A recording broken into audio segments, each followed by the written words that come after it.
السلام علیکم دوستو، کیا حال چال ہے؟ امید ہے آپ سب خیر خیریت سے ہوں گے۔ آپ دیکھ رہے ہیں رب نواز اسلامک اور مجھے کہتے ہیں رب نواز۔ آج بات کریں گے کچھ ایسی ایک تحریر ہے۔ ایک دفعہ کا ذکر ہے، نبی کریم صلی اللہ علیہ وآلہ وسلم حضرت علی رضی اللہ تعالیٰ عنہ نے سے ارشاد فرمایا کہ اے علی، رات کو روزانہ 5 کام کر کے سویا کرو۔ نمبر 1، 4000 دینار دے کر سویا کرو۔ نمبر 2، ایک قرآن شریف پڑھ کر سویا کرو۔ نمبر 3، جنت کی قیمت ادا کر کے سویا کرو۔ نمبر 4، 2 لڑنے والوں کو آپس میں صلح کرا کر سویا کرو۔ نمبر 5، 1 یا 2 حج کر کے سویا کرو۔ تو اس موقع پر حضرت علی رضی اللہ عنہ نے عرض کی، یا رسول اللہ علیہ وسلم، یہ امر حال مجھ سے کیسے ہوگا؟ تو پھر رسول اللہ صلی اللہ علیہ وسلم نے ارشاد فرمایا، اے علی، نمبر 1، 4 مرتبہ سورۃ فاتحہ پڑھ کر سویا کرو، اس کا ثواب 4000 دینار کے برابر ہے، یہ اس کا صدقہ دینے کے برابر ہے، یہ تمہارے اعمال میں لکھ دیا جائے گا۔ نمبر 2، 3 مرتبہ سورۃ توحید پڑھ کے سویا کرو۔ سورۃ توحید یعنی قل اللہ احد پڑھ کے سویا کرو، ایک قرآن مجید پڑھنے کا ثواب ملتا ہے۔ نمبر 3، 3 مرتبہ درود شریف پڑھ کے سویا کرو، جنت کی قیمت ادا ہونے کے برابر ہے۔ نمبر 4، 10 مرتبہ استغفار پڑھ کے سویا کرو، 2 لڑنے والوں کے درمیان صلح کرنے کے برابر ہے۔ نمبر 5، 4 مرتبہ کلمہ پڑھ کر سویا کرو، ایک حج کا ثواب ملے گا۔ اس پر حضرت علی رضی اللہ عنہ نے عرض کی، یا رسول اللہ صلی اللہ علیہ وآلہ وسلم، میں یہ ہر روز عمل کر کے سویا کروں گا۔ تو میری گزارش ہے آپ سب بھائیوں سے، یہ عمل آپ نوٹ کر لیں اور آپ روزانہ آپ خود بھی کریں، اپنے گھر والوں کو بھی کروائیں اور اپنے دوست احباب کو بھی کروائیں، تو انشاءاللہ اس کا اجر ضرور ملے گا۔ اسوہ حسنہ کی پیروی بہترین زندگی ہے۔ بچوں کی دل جوئی فرماتے اور انہیں گود میں اٹھا لیتے کرتے تھے، ہر آزاد غلام، لونڈی اور مسکین کی دعوت قبول فرما لیتے تھے۔ آپ اٹھتے بیٹھتے ذکر الہی میں مشغول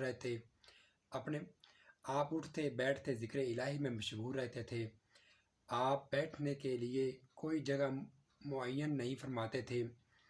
آپ صلی اللہ علیہ وسلم خوش مزاج اور نرم برتاؤ کرنے والے تھے، بد اخلاق اور سخت مزاج نہ تھے۔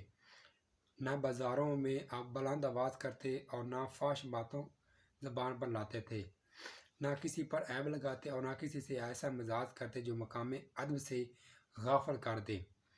کسی کو حقیر نہیں جانتے تھے، اپنی ذات کے لیے کبھی غصہ نہیں کرتے تھے۔ آپ رحم دل اور مہربان تھے، آپ جو خود بھوکے رہتے تھے اور دوسروں کو کھلاتے تھے۔ آپ صلی اللہ علیہ وآلہ وسلم سب کی مہمان نوازی خود ہی کیا کرتے تھے، گھر کا کام اپنے ہاتھوں سے کرتے تھے، کمزوروں پر رحم کھاتے تھے اور بے کسوں کا سہارا بنتے تھے، مقروضوں کا قرض ادا کرتے تھے اور بیماروں کو تسلی دینے ان کی آیات کے لیے جاتے، اور اس ضمن میں دوست، دشمن اور کافر مومن کو کوئی قید نہیں تھی۔ دشمنوں کے حق میں بھی دعائے خیر فرماتے تھے اور جانی دشمن اور قاتلانہ حملہ کرنے والوں سے بدلہ نہیں لیا کرتے تھے۔ ہمسایوں کی خبر گیری فرماتے اور ہاں تحائف بھیجتے تھے۔ آپ صلی اللہ علیہ وآلہ وسلم کی نظر میں امیر غریب سب برابر تھے۔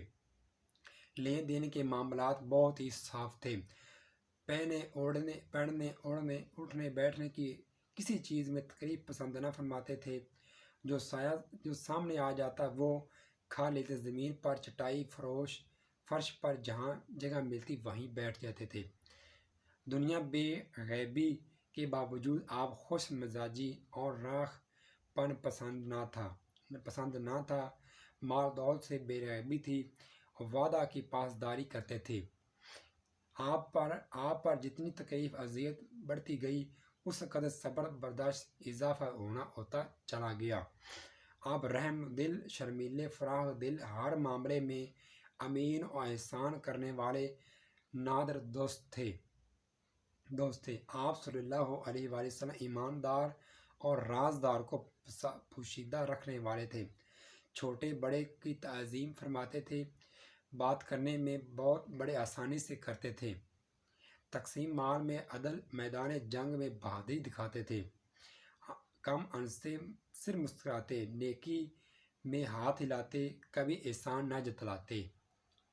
تو یہ تھی اسمہ حسنہ کی پیروی